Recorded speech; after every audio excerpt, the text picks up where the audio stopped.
Hi guys, welcome back to my channel. In this video, I will teach you how to make shortcut on iPhone in your iOS 17. So how you can do it, watch this video till the end, and if this video really helps you out, do subscribe to my channel. So let's start the video. First of all, you have to search for the shortcut application. Once you will open it, you will see this type of the interface. After that, you have to click on the plus icon on the right top. Now here you will see a new shortcut. Simply tap on it and rename it like app 1 and click on the done.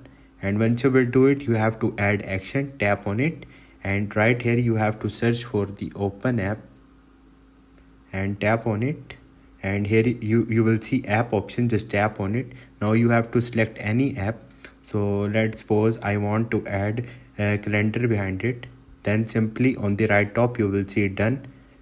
Now your shortcut is created. As you can see, it's working. So this is the simple way. Hope this video will helpful for you. If you have any question or any confusion, just drop a comment. I will try to help you. Thank you.